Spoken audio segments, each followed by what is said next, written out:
Hello, welcome back to this channel. This is Gideon's Take in 20 minutes. I bring you news from Kenya and across the world in the best way and the possible easiest way that you can understand them.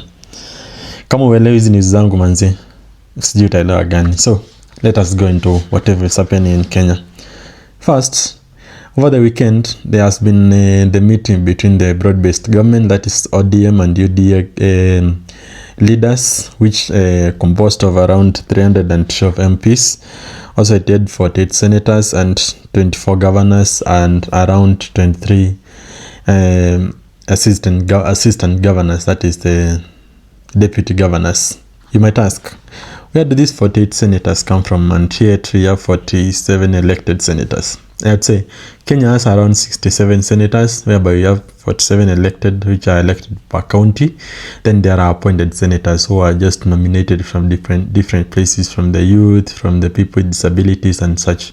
Also, we have 47 senators. So when you look at the numbers, the way they reflect, you see that Ruto and his broad-based government are still controlling the government at the moment. That is, if Kenyans do not change their mind come August 2027.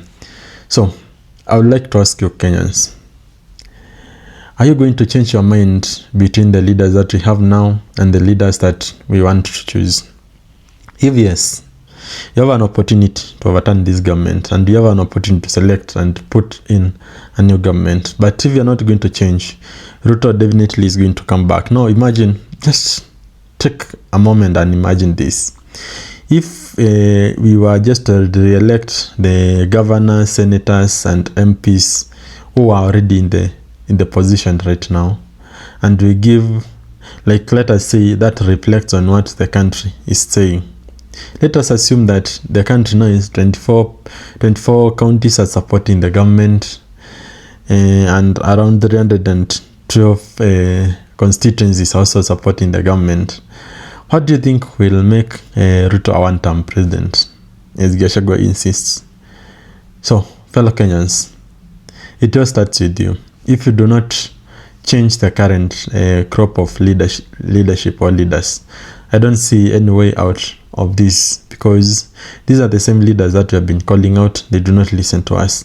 They have their own interest, and rightly so, because they are elected there. These people have their interest. There are people whom they are serving, and also they have their own goals and whatever they are chasing at. So if they do not achieve this, if they do not actualize it when they are still there, they do not see another chance of them actualizing it. So I tried to follow what was happening. Oburu Oginga was giving his speech. He was reading from a paper, and at some point he said that his eyes are failing him. So he said that he's not going to continue reading. So I think he just gave his speech of ed. This means that Oburu Oginga is becoming old. That is, our youth leader is losing touch with whatever the youth are saying. So he's not seeing what the youth should be given. So in that fact, or on that point, Oburu Oginga has surrendered this leadership in the Energy Committee of the Senate, and he has given it to another UDA governor, senator, that is from I'll give you that. So Oburu Oginga has surrendered this leadership in Senate Committee of Energy, and he has surrendered it to a UDA senator, and he has said that his reasons are personal, and he has said first he is surrendering that so that he can focus all his forces on leading ODM. If you look at the way ODM is already separated. To many, we say that ODM is dead, because when you look at a party that was as strong as ODM, and now when you look at it, the way it is behaving, the way it is acting, the way it is performing, ODM is as good as dead. So on that point, we are saying that if Oburu Oginga does not come out of all the entanglements that are putting him behind, he's going to lose touch with ODM, and ODM is going to dissolve or is going to be aspirated as far as we know. Because if you look at ODM not just an assimilation or just an image of UDA.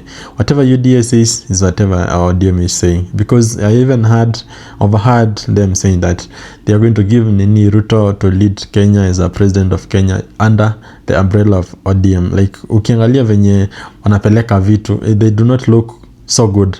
They are trying to make them look like ODM is still in control, but in reality, on the outside, ODM has lost touch with the ground, with the people, with the leadership. It does not even have someone who they can say that this one is going to stand for even deputy president. It doesn't matter how much they are threatening that they ataenda kutoa Kindiki. Kindiki atakuwa ngumu kutolewa kama deputy president. It doesn't matter unless now Ruto looks around and says that now Kindiki is not coming in with the votes from the mountain. So for him, his use is like useless as another person. Him getting any person from Rift Valley or anywhere else. So that's the only way that they can get rid of Kindiki. Otherwise, from ODM, I don't see whether Kindiki is going to be taken out. So that's something that you're going to look at. So the coalition between UD and ODM was agreed, and they have said that they're going to support Ruto towards his re-election in 2027. This is something that ODM has said ever since the demise of Baba, and I have kept saying, and I will keep saying this: you cannot show someone your cards and pretend that you are playing a game. ODM has already showed Ruto their cards, all of them. Like ushamonyesha uko na nini gap, uko na spade gap, ushamonyesha uko na whatever. Like this person is not even playing to compete with you. They're just playing to take you out of the game because they can hold the cards that you need, and you shall never breathe. So ODM has been playing like a child. Every time they get a card yenye ni ngori kama kispade, like whatever, like wanaonyesha UD wanawambia manze hii ndio card tuko nayo. So yeah, what do you think about this card? Like ni kama unacheza na mtu then unamuuliza kuget about how to play the game. It does not make a lot of sense to them. Even the game is not fun.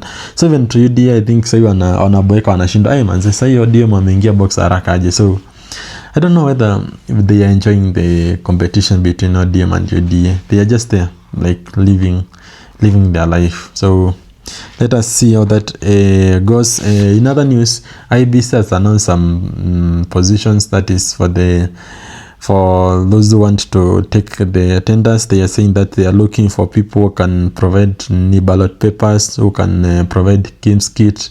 They maintain them, they install them, they test them and everything. They are looking for people who can provide statutory election results, the declaration forms, and they are saying this one is open until September 1st in 2026. So for those who have money, from around I think 30 million, 40 million to the kids ballot papers, you can start applying and see whether utaangukia your job, because that's something that is very interesting.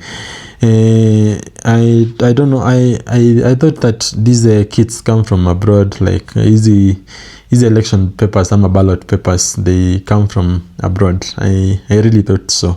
They are printed in UK, Germany, in other countries where they get the tenders. Maybe when now they advertise those tenders, these people from those other countries now apply and they get them.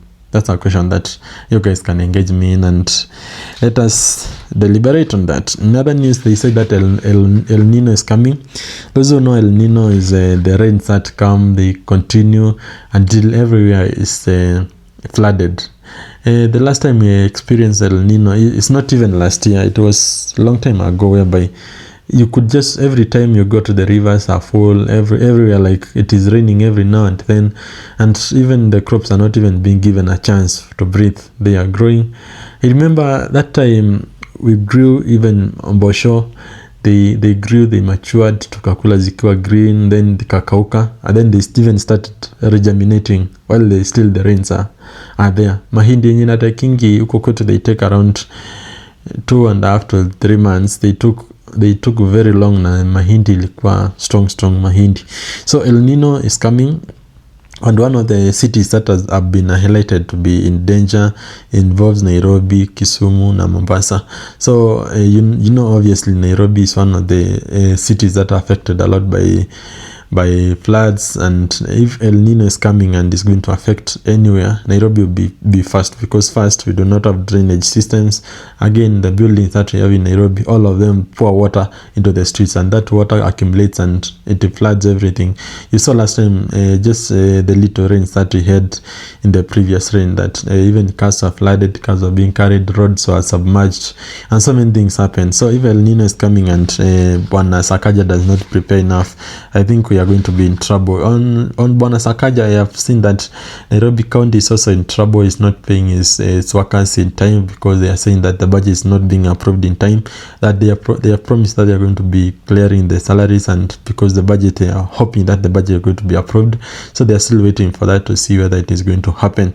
I'm still wondering what is holding the budget, because City Hall is a place where they collect a lot of money, and we hope that this is a place whereby they can at much or a lot they can clear these debts for people in a big way. In other news, I saw KTN displaying the numbers. It is called the game of numbers. Election are called the game of numbers. So KTN was displaying the numbers of voters that are already registered according to the regions, and I asked myself, what might be the reason for these people to display these numbers? Why now? Why should they just bring out the numbers now so that we can look at them the way they are? So, okay, this is the way the numbers, I hope that I get them correctly. So I'm not going to give the exact numbers the way they were, but I'm going to try. But they placed Rift Valley to be ahead with around 5+ million. They followed by Central, which has around 4+ million, followed by Nyanza, which has around 3 point something. Then others follow. I saw Eastern region has around 1.6 million, and the list is Northeastern, which has less than 1 million. So when you look at these numbers, it is giving signals that if UDA stays with these on strongholds, it might be a chance for UDA to be re-elected. So that's why I'm asking. I am even concerned, or I'm asking questions about the reason for them displaying these numbers at this time. Because when you look at the reasons for doing things, for me, anytime I'm giving you news, because I understand that you guys are busy. You do not have time to read all the news, and also the news that are brought on the TV cannot cover everything. Like these people not cover everything. But for me, consolidating news from all the news houses that are reputable, all the reputable news houses, and bring them to you, you're going to understand whatever is going on in Kenya. So for me, it's to bring you news from everywhere, either from media houses, from Citizen, from NTV, from KTN, from K24, from KBC, and everything, even on radios, and also on social media. Nikienda nipate kuna wasa wamepigana huko social media, nitakuja niwaambie, hey, na leo kuna wasa wamepigana na it is going this and this and this. Nikienda nipate mshene kuna wasa anataka kuunganisha wa Kenya, lazima tu nitawaletea hiyo mshene, so that you can stay connected with all the news that happen in country. So when you see a TV station or a channel like KTN that is bringing these numbers at this moment, so okay, a disclaimer, this can be the time for the election 2027, because I have also seen NTV now launching that the election 2027, that is the determination, that is 2027, whereby now they are going to be airing whatever is happening. They are going to be giving facts about the people or the personalities that are standing for several seats. They are going to be looking at the history of election in Kenya and everything, putting everything together, putting all the dots together so that we can understand before we go to elections. So this is the time that you're going to be discussing election intensely, politics. You're going to be political intensely, going in deep into everything that is happening in the country. So I think that is now I can relate as one of the things that why the KTN was bringing out these numbers and giving Rift Valley the lead in the amount of numbers. Although when we talk about Rift Valley, remember there's Nakuru. Nakuru is a bigger part of Rift Valley, and Nakuru is also sometimes people confuse Nakuru between Rift Valley and Central. So I think that's why when you listen to the people now talking, that it's the Gachagua and this brigade, when they are saying that they have 7 or 8 million voters in their pocket, they are talking about all the Kikuyu people, because the Kikuyu people are not just domiciled in the Central. And when you talk about the Nyanza region, we also involve people like Kisii. Kisii is also part of the Nyanza. When you talk about now the western, like the Luya land, like Luyas are so many, and those tribes and sections are divided, and they take different shapes, and so such and such. So these are the numbers that do not absolutely just give you an indicator of what might happen, because I know even in the Rift Valley there are so many people who were even of the Kalenjin origin who are saying that the leadership of Ruto is not satisfactory, so we are going to vote otherwise. There are also people in the central are saying that we trust that Ruto is doing well in the country. Like, it is mixed up, so it depends on how much these people are going to be campaigning, and also it depends a lot on the united opposition. If united opposition does not unite as they think they are, or if they do not give it a good shot, like they say that we are going now to unite and we are going to give it everything that we have, these people are not even going to get a chance even to be second to whatever Ruto is going to show them. So that is one of the things that I saw on KTN, and they give me a lot of shivers, and to ask myself a lot of questions. Also, if you have questions, or if you can help me answer these questions, please post them so that we can talk about them. I also saw that we saw previously, after the engagement party of Shalin Ruto, we saw Ruto driving one Jivayo, that is in Zimbabwean tycoon. He was taking him to an helipad so that he can take his private jet. So many Kenyans are asking, why did Ruto have to do that? Because, according to the security protocols and everything, a president, you might know how to drive, you might know how to do so many things, but according to security protocols, because you are the head of the state, you're the one who occupies the seat of the presidency, so people expect you to hold yourself in at a higher regard. Like, you have to stay protected, so don't have to expose yourself that much. And people ask, why did Ruto have to drive this man around? Like, why do you have to expose yourself that much for one person who you have been castigated? People have asked questions. Why just expose yourself that much? Like, okay, you can be friends with a lot of people, but if they are not so political, they are just people he has been tainted with a lot of things. I saw some news saying allegedly that he has been involved in money laundering and such and such. So if Ruto is involving and associating himself with these people, we might ask ourselves, and we'll always ask a lot of questions. What is he getting from this man? And if he's not benefiting a lot from this man, why can't he just tell him out, like, hey manzi, imefika mahali sana, naona tumezoeana sana, so we drive yourself to wherever you want to go, or let me be, I'm the president of a country, man, let me stay at that status. Or maybe even if they are friends, Ruto can send an high profile person to drive him.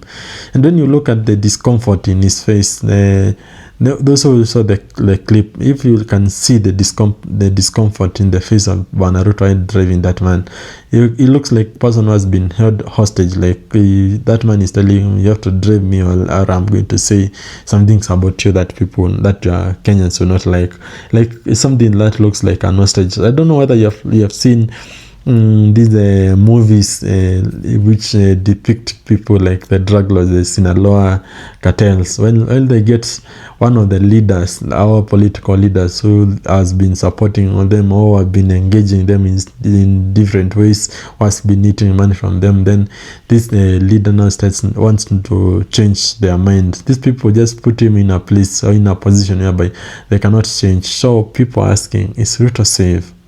Is Ruto really doing this out of his heart? Is he doing it willingly, or is he being forced by circumstance to do it?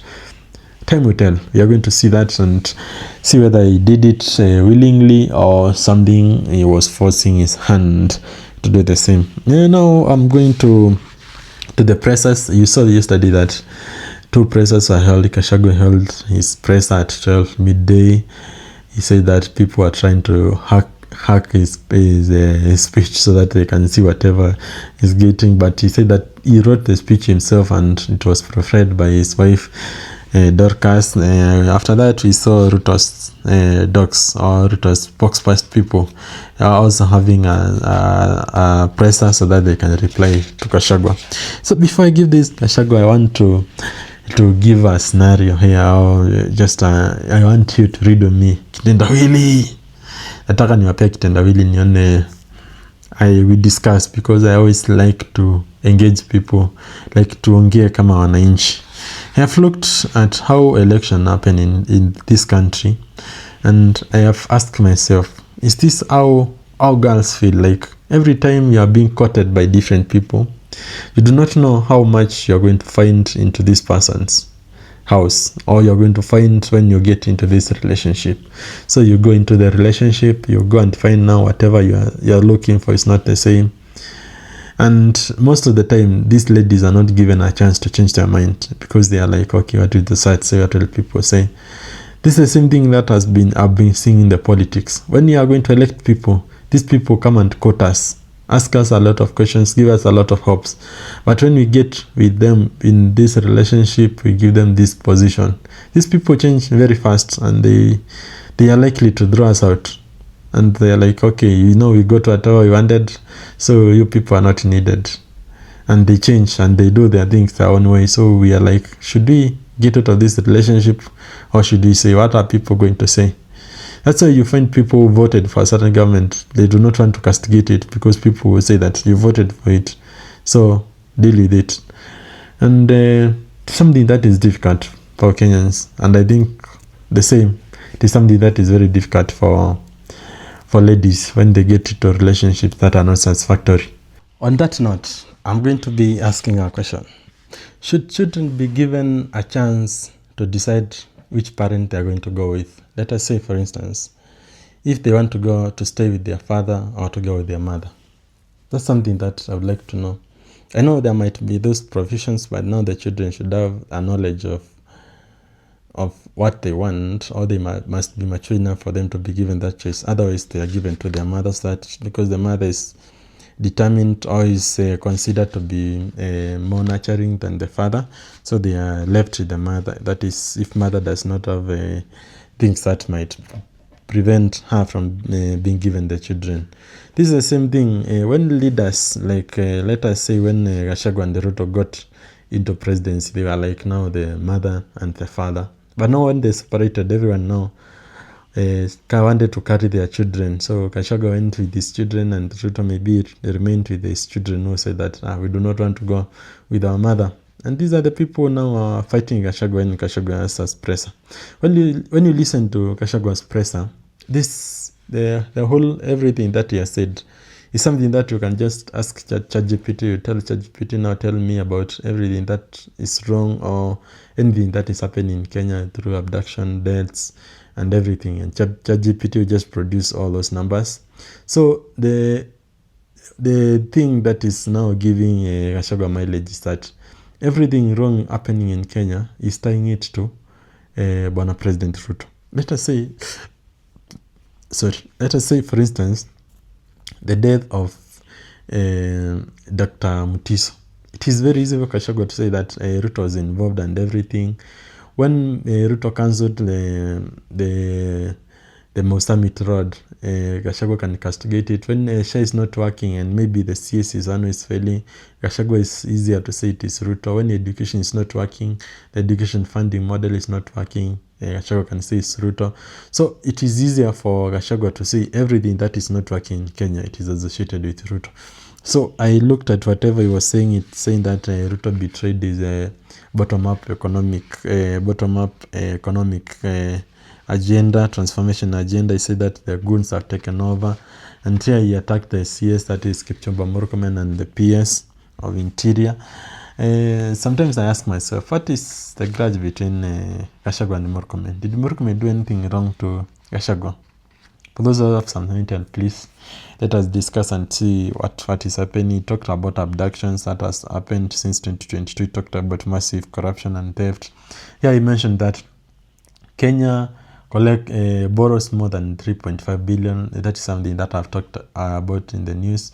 We find that we borrow more than 3.5 billion per day, every day. And now Gachagua now continues and say that out of this 3.5 billion that is borrowed in Kenya every day, Ruto is stealing more than 3 billion. So he's asking Kenyans and himself, why should we borrow for the money to be stolen? So that's also another question that I should pose to you. Why should we borrow so that that money can be stolen? Last time I asked, when Uhuru was the president, he said that Kenya is losing 2 billion to corruption. And I asked, if Kenya was losing 2 billion into corruption, and now we are borrowing 3.5 billion. Is it that we are doing something with it, 3.5 billion, or is it being stolen? That is a question that we should be asking ourselves. He talked about the failed programs like SHA, housing, education, agriculture. So when you look at this program like SHA, housing, education, agriculture failed. When Ruto came with this subsidized fertilizer, we saw that at some point they are giving people stones and donkey feces. At some time, the housing has a lot of problems. They are saying that it's owing more than 1 trillion to people who are financing it or people who are working on it. SHA cannot provide enough financing for the people who need the SHA, and also we can see that the nurses are also on Kwamgomo.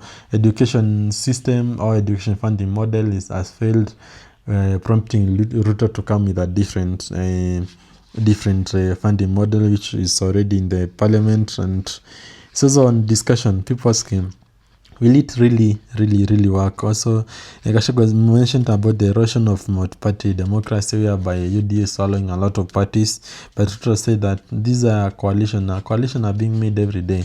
Even the Azimio la Umoja and Kenya Kwanza are coalitions, and there's nothing wrong with that.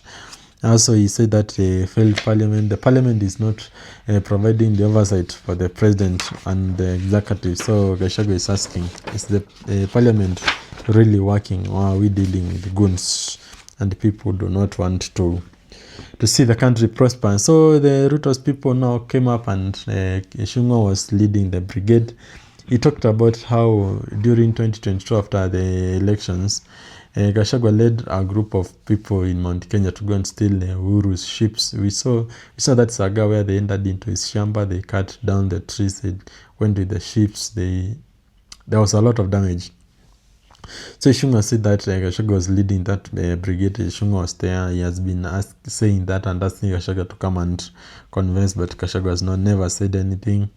Ichung'wa said that, and his people, that is Junet Mohammed, they said that Gachagua is the biggest goon and is also a threat to peace and stability of the country. They said that Ichung'wa said that Gachagua demanded 10 billion to bring Mount Kenya together, or to Kenya Kwanza, and also Gachagua was involved in debt of Uhuru's ships. So these are so many allegations in one day. Like Gachagua is saying this. When you look at whatever Gachagua is saying, these are facts that are happening. The only thing that is now doing different is that he's pegging everything on Ruto. And rightfully so, because Ruto is the president of the country, so he should know everything that is happening in the country, that everything that happens in the country, it is his own mandate for him to control whatever is happening. Otherwise, he's going to be carrying the cross. So that is what is happening. If I get any extra news, I'm going to come with them. We are going to discuss, and if you see anywhere you can engage, please engage. Let us talk. Let us discuss. Let us have these things out of the chest. Usiweke maneno kwa kifua. Ongea zikutoke. Let us discuss politics. Let us elaborate. Let us look at what is happening. All these people who are asking for the presidential seat are people who have been tested with time. No one has ever delivered the Kenya we wanted. So why don't we have a new blood? Why don't we have a Sifuna who can lead the country? Last time I was talking to Joe here. I asked him, now almost everyone knows tested. Why don't they just try a Sifuna? He told me that these people are appointed by someone, by the people in the black suit. This is an analogy that is given. I don't know how true it is, but they say that there is some people on black suit and briefcase, so come and now they elect you, and also if you're elected beyond their touch, when you get into office, the first thing that you meet there are those people who give you the condition on what to do. But I ask myself, should I bow to such people, or should I lead Kenya the way I promised Kenyans? Let us talk about that. Otherwise, see you in the next news.